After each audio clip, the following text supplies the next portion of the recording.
Welcome back to the Road to a Million podcast. One of my employees, Jared, who's been with us for over 2 years now, has been hounding me to do a podcast where I answer some questions from him. And I had some of the other guys also throw in some questions. So today I'm going to be answering 13 of my employees' questions. And it has everything to do with how we've gotten to where we are and what things we need to remember and what things we need to work on and how do we grow to the $1 million mark, which we are well on our way towards. So, starting out with question number one here. What is a must have at our next shop?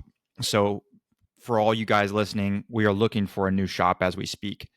Right now, we've got two locations, a window tint shop, and it's about a 12-minute drive from our detailing shop. And our detailing shop is located at a car wash, and we've got garage doors up at the car wash, and we got a little mini split unit in there, but it's not perfectly climate controlled. The window tint shop is. So I think first and foremost would be a fully climate controlled shop. And that might seem obvious, but that's got to be a must at the new shop. I'm not going to be doing detailing and ceramic coatings in bays that don't have AC or heat. It's just too many variables. Jared, I know you know this. Too many variables when it comes to coatings and just the way that they're reacting and even just the polish with the paint when it's cold or when it's too hot, and then just dripping sweat all over the interior whenever you're trying to condition the seats. It's a mess. So that's a must have. Man, one thing is just a good location. And that's been the biggest hang up of why it's been so hard for us to find our new shop, is because good locations in a good area, it's just hard to find shop space, especially like what we're looking for, which is kind of like the warehouse type setup with garage doors and plenty high ceilings. It's hard to find that perfect spot. We may have to make a few sacrifices. Kind of going into the fun stuff, Sergey said he wants a microwave, so we've got to make sure we've got a microwave, and he wants a break room too to enjoy his lunch or his 3 lunches. So we're definitely going to have a microwave and a break room at the new shop. I want to have a lobby with a waiting area so that customers can hang out and wait, whether they're getting just some front to window tint or they're just hanging out for a maintenance wash. I'd like to have an office for me. I have to run back and forth between the shops and home right now because we literally don't have an office set up. I do some stuff at the tent shop. We've got internet connection there and okay office, but a lot of the stuff I do here at my house in my home office, which is kind of a drag. We don't live far, but just still the commute, it can kind of become annoying. So just having an office there at the shop so that I don't have to just run around quite as much. That's definitely a big thing. Man, and there's some other like fun things. Like I would love to have like a really nice coffee machine that we can let the customers enjoy, and just being able to offer them like drinks like that. I'd like to have like a really nice mini fridge, or maybe like a little bit of a sparkling water. I've seen some of these setups, sparkling water machine, where maybe not a full on soda machine, but where you can like make sparkling water and then add some flavor to it. So maybe something like that with like a little bit of snacks and some things laid out like that. I think that eventually, and this is going to kind of go into one of the other questions that you asked, we'll want to have some way to lift up cars too. So having a car lift that we can take wheels and jack the car up so we can work without having to crouch down and always kill our back. I think that's definitely coming up with the new shop too. It maybe isn't the first priority when we move into the new place, but it's definitely coming up. All right, Jared. Question number 2. Where do you want the business to be this time next year? Man, I feel like it's so hard to say when you're looking out only a year. I don't even know if I would have told you this is where we'd be 1 year ago from now. Like, I think that there's some things that have come up that I didn't anticipate. I wanted to do the podcast. That was something that I had told Blake about a year ago. Obviously, I wasn't 100% sure where that was going to go or if we'd commit to it again for a consistent period of time. And yet here we are. One thing I think I would like for us to be, though, next year, this time, is consistently and comfortably being able to offer paint protection film. In fact, that's something I hope we can offer sooner than the next year. And that's tough. We got into window tinting in March. We spent some money to have someone come out to our shop and train us. And we realized that this is something, I'm sure it's true with PPF as well. This is something that you're going to have to spend a lot of time getting good at. It's not something you just go to a training and now you just pick it up. And sacrificing our team, our employees to learn something new and just taking the time to let them really get good at that, and then not having them do what they are good at and that actually earns the business money, that's really tough. And we found that out with window tinting. So there's a few things that I think we can do differently with paint protection film. I think that Chris, who works for us, he's decent at PPF enough to, I think, provide a little bit of assistance in-house. I think that we will ultimately we're going to have to decide whether we're going to have to hire someone else or we're going to just train up one of the guys. But it's got to be a full-time thing. Whoever gets into it, I think that they've really got to dive in full-time and being willing to commit to it, being patient. So yeah, that's definitely something I want to be at next year with paint protection film, just being comfortable, being consistent with doing PPF jobs. I'd love to have a little bit of a better process and systems by this time next year as well with our detailing. And what I mean by that is, like, I feel like, Jared, when you look at our days and our detail jobs, I think that there are a lot of inefficiencies. There's a lot of things we just kind of fly by the seat of our pants. I think that's the expression, where we just kind of clean dirt where we see it. And I know that we have a fairly good process of we try to double check other people, and in our heads we know, okay, we're first going to do an initial vacuum unless the car is just immaculately clean already. Then we'll do a vacuum at the end. You do your first vacuum, you torn a door to kind of loosen up all the dirt and the debris. We'll start to clean the seats, usually very first thing, try to extract those if they need to be extracted, kind of take care of the stuff that you're getting water on first and saturating things just so that way it dries. So we have a fairly, loose system, but I'd really like to nail that down and really just become super efficient at it. And Austin and I were talking about this the other day, maybe offering multiple packages and knowing that, like, hey, package one, this is your maintenance client package. This is what Jerry's going to get. This is what Kate's going to get. This is what Kim's going to get. And we know that that's going to take us between an hour and a half and 2 hours every single time. And so we're going to price that at this. Package two is going to be what most of our clients are probably getting. I don't know, maybe 30 of 50% of our clients are getting details. It's probably between that $200 to $300 range. And it's a fairly standard detail. Maybe we don't even pull out the steamer, but we know we're going to do first vac for 30 minutes. This would not include pet hair. We're going to do first vac for 30 minutes on the whole car. Then we're going to move on to wiping plastics down. Maybe we don't even break out the steamer. That's not included with package number two. And then package number three, it's a more intricate process for those cars that have pet hair and those cars that have major stains and maybe they've got mold on it, or just those jobs that are just disgusting and that are going to take us like 6 hours, sometimes even just to do an interior. And it's like, okay, that package is that's our top of the line. We're shampooing everything, and just knowing how much time we're going to spend kind of on each part of the process. I know that it's not going to be perfect, but just really nailing that in and writing it down. I think that's something that I'm going to be starting to work on a little bit more. I already have just some of our standard operating procedures for how we do things, but just getting that on paper and really looking at that, analyzing that and saying, okay, where are we losing efficiency and where is time being wasted? So I think this time next year, I'd really like to have a better system and process for everything, whether it's for talking to clients on the phone or whether it's for doing the detailing itself. Okay, question number 3.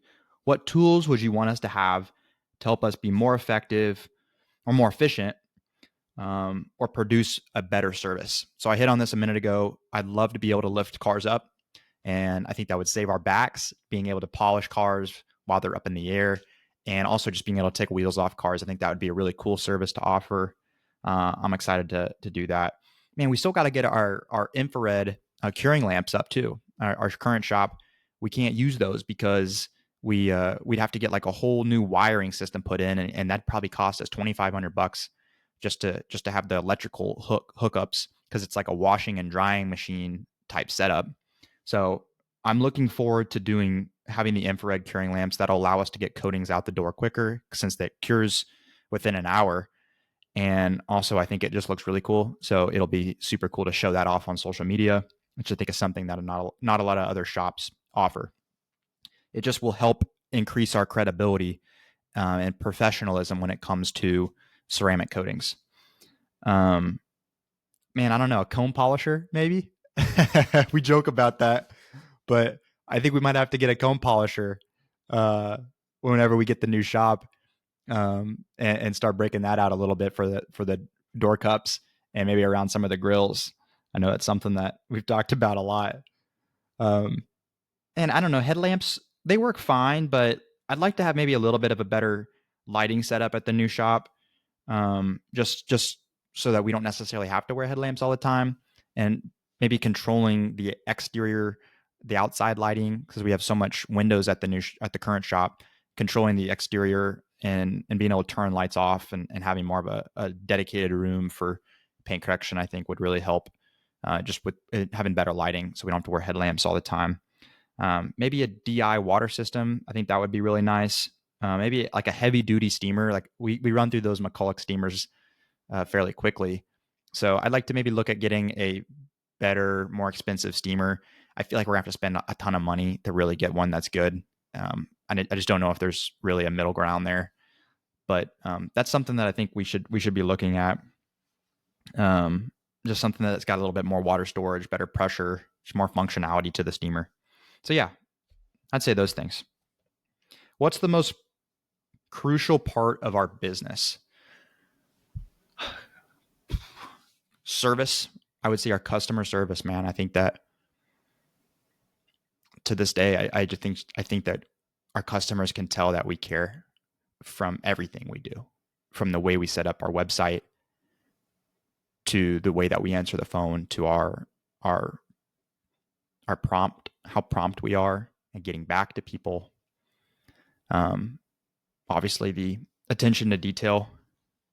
I think that just the customer service and the level of care that we show our clients, I think that's really hard to replicate. And it's something that, maybe to my own fault, I spend too much time on. I think Austin helps to balance that out a little bit. But yeah, man, I think that customer service, our care, and then just our constant improvement, just always getting better. I think our customers see that, whether it's through maybe raising our prices. I mean, in a sense, that's getting better. They see that we offer more and more every single time they come in, expanding our service offerings through window tint and coatings and PPF. I think that also, like, people are really, they're excited about that. They like being a part of a business, doing business with someone that's growing. And man, they can say, wow, I used to be with Belk 4 or 5 years ago. And look at them now. Like, now they're doing all this stuff and they've got the cool shop, and people really like to be a part of something that's growing, and that you can tell the business, as long as we don't sacrifice our service and our quality, the business is growing and it's improving. And that's really cool, I think, to be a part of. And people like that every time they come back in, something's new, something's better. People like consistency, don't get me wrong, but they also like a little bit of a surprise, something new. I think that's really cool. So I'd say those things. What's your favorite part of the business? Man, I'm weird because I could care less about the products, and I know all you guys listening that watch all of our social media videos, you're probably like, really, Josh, you're sitting there talking about all these different technicalities and nuances with detailing, and I could care less, man. I mean, it's part of the service, and so I've learned to enjoy it for that reason. And just spending as much time as we have within the detailing part of the business, the technicality part, like, you learn a lot. Some by mistakes, some from other people, but it's not really like what I enjoy.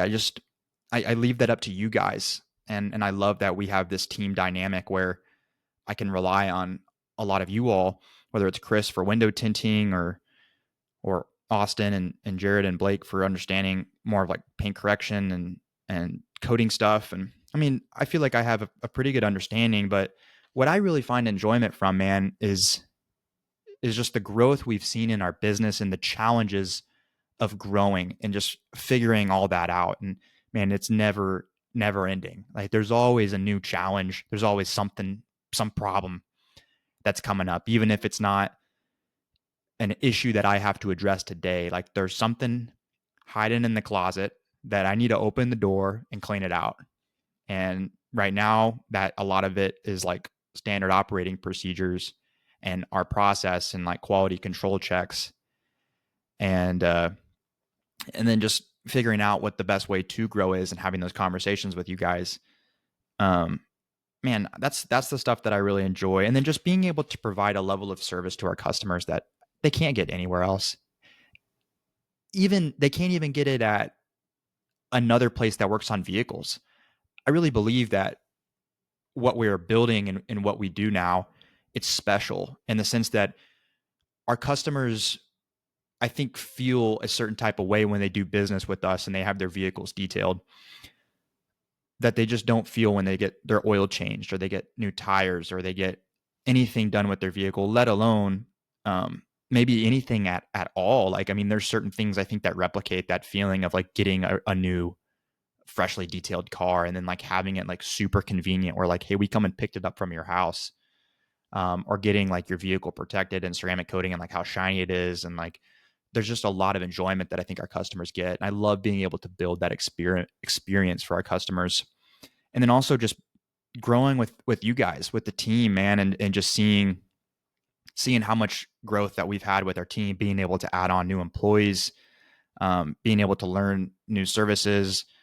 And, at times it is slow. And I feel like I wish it was progressing faster. But man, if there's one thing that I could tell myself looking back, and this goes into your next question, but it's just patience, man. Like things usually in life take longer than you expect them to. And there's an expression, I forget exactly how it goes, but sometimes there is just this long stretch of time where it feels like nothing is happening. And then sometimes, usually shortly afterwards, there's a period of time that everything happens. It feels like so much change is going on in a short period of time. And I think a lot of that is just, it's the build up, the momentum that you've been building up. And maybe you haven't been seeing the ways in which your habits and your work has been growing you to get to that point where you can really advance and make progress. And sometimes it feels like it's in a short period of time, but in reality, it's the habits and the things you had been doing consistently and just sticking with it. Sometimes, man, there's an element of luck to everything. I think where when you stick with something for long enough, and you're just playing the game, and you're just committed and disciplined with it, then there are opportunities that open up. Sometimes out of nowhere, you just didn't expect it, and there's that picture. I think we can all remember it, where there's the miner. There's two miners. One miner is just going at it, and he's getting ready to find the gold, and you can see the gold right on the other side of where he's mining in the tunnel. And then the other miner is almost there, but he turned back last minute. And I think that there's a lot of truth to that with business. So those are the things that I enjoy. And yeah, I just love the business, growing with the team, providing a certain level of customer service that I feel like our customers don't get anywhere else. Next question. Is there anything you would do differently knowing what you know now when you first started out? Probably going off of what I was just saying, patience, just having patience, knowing that everything's going to take a little bit longer than what you thought. Number 2 is processes. So I've been hitting on this a lot, but just really documenting our processes and having a little bit of a better process, standard operating procedure for just doing the work. Everything down to the detailing up to answering the phone calls and checking in with lead forms and things like that. And then number 3 would be tracking. Part of the reason we haven't done the greatest job of tracking is just because of our Square, our booking software, doesn't have the best trackability features. So I think it would be really nice going forward. This is something I'm working on, and looking back, this is something I wish we had dialed in a little bit better sooner. Is just being able to really track like where our leads are coming from, what's our cost per hour, like knowing exactly how long each job took, taking maybe a little bit of better notes when it comes to old appointments, so that when we looked back at it, we just had a better idea of like what happened, what was our efficiency like, um, just things like that. So yeah, I think that all those things. And then also just spending a little bit more time remarketing to our past customers. Like when you look at our business today, so much of it is returning customers and referrals. And so spending a little bit more time marketing and worrying about the people that have already done business with us instead of focusing on people that don't know us yet. I think that I would definitely spend a little bit more time with that, whether it's through email marketing, text message marketing, just personal reach outs, thank you notes, whether it's after the detail or even just at the end of the year, like we do for Christmas, um, things like that. I think I just spend a little bit more time with our past customers. All right, next question. What would you like to provide for the team as the business grows? Well, man, I'd love to provide health insurance. That's something that I think we're going to do really soon. I know that um, retirement, like 401k and retirement benefits like that is obviously something I'd like to be able to offer at some point, and maybe have a little bit of a match with the 401k. And then obviously just opportunities to grow you guys into new skills. If you guys really are dedicated and want to learn something new, we have that conversation. I think that that's something I'd like to be able to offer, is just being able to grow into new skills, whether it's small things, little add-ons that we can do here and there, continued education, understanding paint correction better, maybe moving on to like really getting good at like wet sanding and understanding how to do that, like so we can remove like orange peel. Like just really honing in our current skills that we have, getting really better at that. That's something I'd like to be able to offer you guys. And then also, if you decide to totally shift gears and move to tint or PPF, like opening up that door as well. And then of course, yeah, more pizza parties. That's definitely got to be one. More pizza parties, more snacks at the shop, more drinks in the mini fridge, all those things. All right, next question. When Belk crosses the $1 million mark, $1 million a year in revenue, what do you think the business will look like? Well, I think we are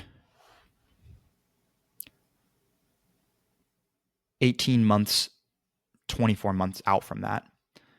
And I think that at that point, detailing will probably consist of about $300,000 to $400,000 a year. Window tint will probably be somewhere between 200 and 250, maybe 300K a year. And then coatings and PPF, the protective side of things, I think will be at about 400, maybe $500,000 a year. So obviously there's a lot of wiggle room in there, and I'm sure I'll be totally shocked whenever we do reach that mark as far as what the breakdown actually is. But, I think it would look something like one full-time tinter. I think Chris is going to be able to do $300,000 a year in window tint, probably 4 to 5 detailers to manage, roughly 300, 400K in detailing, and then probably 2 between PPF and coatings, probably 2 installers for that. When you look at the breakdown and like what we need to make a day, so 52 weeks in a year, so that means for tint at $250,000 a year, we need to make about $4,800 a week, which is about a little bit under $1,000 a day when you're working 5 days a week. And maybe we open that up to 6 days a week, so we would only need to earn $800 a week. But yeah, that would be like roughly like a full car ceramic window tint, or maybe like side windows and back glass on like 2 vehicles, or maybe like a full car plus like a few front 2s, things like that. That's just kind of like the rough breakdown of what that would look like. Obviously, this is an average, because some days you might have 3 full cars, and then other days you might only have 1 front 2. So Detailing, I would say $350K a year. Let's just estimate it at 350. That's $6,730 per week. So that would be about $1,120 per day. So, roughly that's going to be, if it's a full detail, between $300 and $500. It's going to be about 3 jobs, which seems totally doable. If it's more of like the maintenance clients, then, it might end up being 5 maintenance clients in a day. And usually it's a blend between the both, right? Like we're going to do 2 maintenance clients, and then we're going to go do like a full detail and then an interior detail in the afternoon. So that definitely seems doable. But again, that's an average, because like in the wintertime, it's just not quite as busy. In the summer, you're going to crush those numbers. And then between PPF and coatings, so $400,000 a year, let's estimate it for PPF and coatings. We need to do about $7,692 a week, $7,700 a week, assuming we're working 5 days a week on that. I think the detailing I put at 6 days a week. That's how I got the 1,121. We've done detailing for 7 days a week for a long time. I'd like to maybe cut that back to 6 days, but at 6 days a week, Monday through Saturday, let's call it, that's about 1,100. And then with PPF and coatings at 5 days a week, if we need to do $7,700 a week, so you're looking at about $1,500 a day. So that seems very doable. I mean, between like one of our coating jobs could end up being 1,500, if not 2,000. So you add PPF onto that. Obviously, we're not doing a coating every day, but you might do a full front end and high impact areas like track pack. So that could be a $2,500 ticket, and you could probably work on one of those for 2 days if you really need to. I know when you get good, you could probably get it done maybe a little bit sooner, but there's a lot of, I think, wiggle room in there between coatings and PPF. I think that it's very doable to do that $1,500 a day. All right, next question. What's something you've learned from someone else on the team that has changed the way you look at the business? I've learned something from every single person. So I'll just go down the list, starting with my brother. Austin has taught me not to look and think about things so personally. So it's really easy when you've got people canceling, and the people are insulting you because they don't think your price is worth it, even though they haven't done business with you before. It's really easy to take that stuff personally, but Austin does a really good job of just staying calm and just moving on and not making it a big deal. So that's something that I really admire about my brother, and I put him into the customer service role in large part. We both still do a little bit of it, but Austin, he manages all the inbound phone calls and handles a lot of the customer communication, and I think he does a fantastic job with that. So I continue to see him growing more and more into that role, and I don't think it's ever going to be a total flip to where he's not doing any detailing anymore. But I think that as we grow and as he has more and more time, more and more customers calling in and spends more time on the phone, I think that naturally he will kind of segue into more of a customer service, customer advisor role. Blake, whenever we started out with doing social media, I was super against funny content. I was super against talking about some of like the technicalities of detailing, like our favorite tools or like just techniques. I was worried that that our customers wouldn't care and that we would just attract a lot of detailers. Don't get me wrong, we attract a lot of detailers, but I think that Blake really encouraged us and just brought up the perspective of like, I think we can still stay professional and be funny. And I think we can talk about the technicalities of our business, some of the nuances of detailing and window tint. And yeah, we might attract some detailers, but our customers will also find it interesting, and we will kind of create that that authority in our space. And that has been true, and it's helped us with our business a lot. So I'm really grateful that Blake encouraged and pushed that. And he could tell you I disagreed with him pretty heavily in the beginning, and back whenever Blake first started with us, he really brought the Instagram up to. He was the one that was posting content and doing the reels, and before that, it was just static posts. then we stopped for a little while. We just didn't have good direction. And then, we talked about it several times in between then, and kind of finally decided this was something we think we needed to start doing more of and growing into. Um, so yeah, I'm grateful for Blake for providing that counter perspective on social media, which I think has brought us a ton of business today, and just helped keep us top of mind to our clients. Jared, learning to laugh and take things lightly. I think that's been a big thing with Jared. It's been great having Jared on the team just to kind of lighten the mood. But also, Jared does a great job of knowing when to not chase perfection. Jared, I think, has really shown me that sometimes it's not worth chasing that little extra bit, and you got that little scratch that it's probably not worth chasing after, right? And so I think Jared's really good about knowing kind of when to lay off and, hey, let's not push this. And it's a balance. Sometimes we are pushing things, trying to get just that perfect finish, whether it's an interior detail or a scratch on the outside when you're doing a paint correction. But I think Jared's really changed my mind on just kind of knowing, hey, let's not push this. We know that the client's going to be happy with this result, so let's just leave it as is. Sergey's taught me just to be kind, humble, and just present in the moment. Been so encouraged and grateful for Sergey just with how hard of a worker he is and just willing to put in extra hours. So it's always really refreshing to see someone like that, especially being still a fairly new employee. He's only been with us since full-time since spring of this year, and part-time he started around this time last year. But yeah, just super loyal. Whenever I brought Sergey on, he had reached out around this time last year, and I was like, listen, man, we're getting ready to go into slow season, and I really don't feel comfortable with hiring you on full time because our business usually starts to slow down this time of year, and adding a new person to payroll, I think this time of year is kind of silly full time. And he was doing landscaping, but I was like, listen, I want to bring you on part time and work on the weekends. And so he was working his weekday job, and then he was coming in on the weekends to do detailing. And I was like, let's get you good, get you accustomed to detailing, and then we'll make the transition full time in the springtime.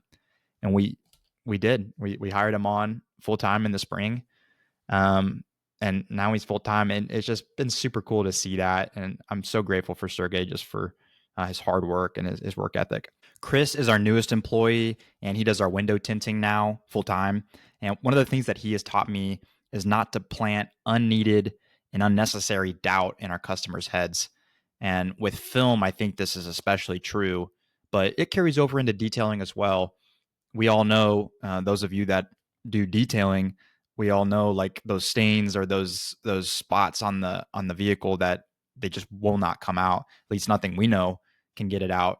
And it's really easy to go around the car at the end and be like, well, hey, that didn't come out, and that didn't come out, and sorry about that. And customers, I think, are understanding when it comes to the detailing. Like they most of them understand the stains, but when it comes to tint and like imperfections in the film, it's a little bit different because you might see a few specks in the film from contamination, and I think it's easier for customers to be like, what the heck? And we obviously have a certain level, a certain standard, a certain quality that we expect to put out, and we redo tint all the time, but it's never going to be perfect. And trying to chase perfection is just asking for trouble. You're going to run through so much film, and you're going to drive yourself crazy. And there's no way to run a sustainable business, in my opinion, by chasing literal perfection when it comes to tint, and probably the same is true with PPF. So don't go around at the end planning all these unneeded doubts in the customer's head about how your tint job wasn't perfect. Usually what we do is we just tell them, if they notice anything at all, let us know. Give it 2 weeks to fully dry out. And I usually check in with them, and then I ask them, hey, how's everything look? Does the tint look good? You have any questions or concerns? And so it gives them another opportunity. We try to give multiple opportunities for them to let us know if anything bothers them. But I think that's a big thing when it comes to film. Lorraine, our virtual assistant, she's been doing our video editing now for a year, and she helps me find podcast guests. She edits the day in the life content, and all the reels on the Road to 1 Million Instagram. One of the things that I think Lorraine has shown me is that when you care about something, you really have that passion and you're determined you want to grow, even if you're across the world, you can become so good at it and you can learn. And, Lorraine wasn't doing any detailing content whenever she started with us. She had worked with a few other clients, but not detailing. And she has created clips that in and of herself, she created these clips without our help at all that have gone viral. And when you see the content that we post on our Instagram, all the editing is Lorraine, and she's done just such an amazing job of thinking about the customers and what text on screen would make this video interesting, and she's come up with amazing ideas that we've used a lot of, and just helped with keeping us focused on content and encouraged, and making it easy if we need to make changes to certain videos. So she really, really does care. My accountant, Natalia, is the same way. It's really hard to find people like that. And when you find them, you don't let them go. So grateful for Lorraine, for just how much she cares. All right, next question. What's the most important thing for everyone on the team to understand about how we got here and how we get to where we are going? I think it's important that we all remember we're doing business with people. And sometimes we forget that because we're just working on cars and we're just cleaning cars, or we're just doing the window tint. But there's a person behind every single car, and there's a reason they're bringing their vehicle in. There's a problem to solve, and they may only have that detail done once a year, sometimes once every 3 years. It's a special thing. I mean, think about anything you only do once a year, like going out somewhere nice to eat on your birthday or going on vacation. And imagine that whenever you go on vacation or you go out to eat, the staff just treats you like a number. You wouldn't want to do it again. It would suck. And it's a special opportunity for you, but for them, it's just another day at work. So it's remembering, like, putting ourselves into the customer's mindset every single day. We got to make this experience special. We've got to solve their problems. What are their problems? Really identifying that and thinking about that. And yes, let's have fun. Let's have great conversations and joke around. But at the same time, let's remember that, like, we are here because our customers have a problem that we can solve them. And most of our customers at this point are returning customers or referrals, or they saw our reviews.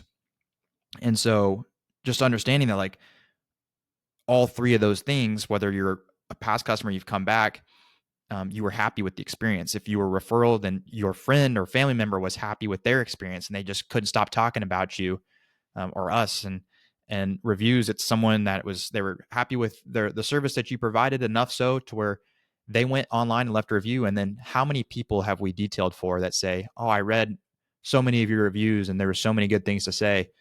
So just like remembering the power that we have when we really do a good job, and when we solve the customer's problems, and we're timely, and we have good attention to detail, like all the things that the customers say on the reviews, just you can go read them, talking about, man, these guys were so professional, they were on time, they were kind, they were communicative, and they were very detailed. They didn't miss a single spot. They even got that spot on the top of the windows whenever you roll them down. Just all those things that people rave about us, to their friends and family. Just remembering those things, and people do business with people.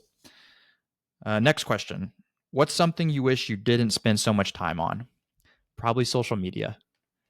It's a balance. I've said that a lot, but this is like playing with fire. And I think that there's a reason why a lot of the social media executives' kids don't have social media.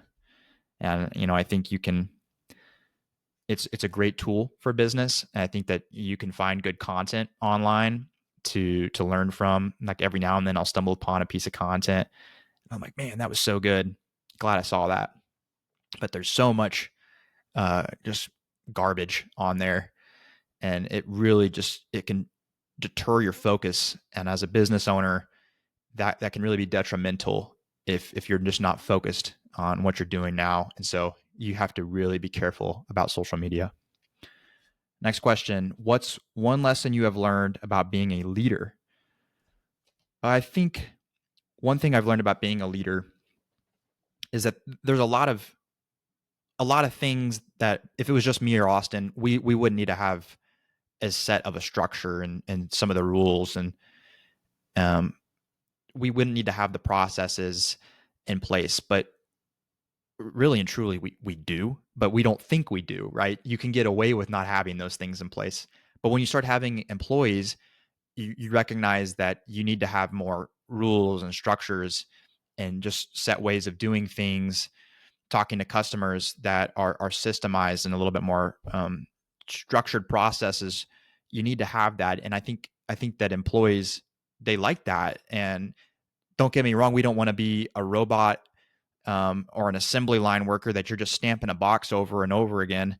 You want to be able to critically think, and I think you can still do both. Though I think you can have, there'll be plenty of opportunities to critically think, and you can have that openness where we have to problem solve day by day, but at the same time having a certain way that we do things, especially like the main things like communicating with a client that has booked an appointment, what the reach out looks like, the questions that we ask when you show up for a detail, how do we communicate with them, how do we check in throughout the process, what does our process look like for different packages and whatnot. So I think it's important to remember when you're leading a team, yeah, you may not need to do this, but you have to do some things for your team. And it really ends up being good for you too, though. That's one thing you learn.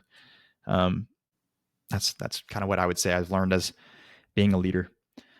Last question. If you could see any metric about our business that isn't realistically measurable, what would it be?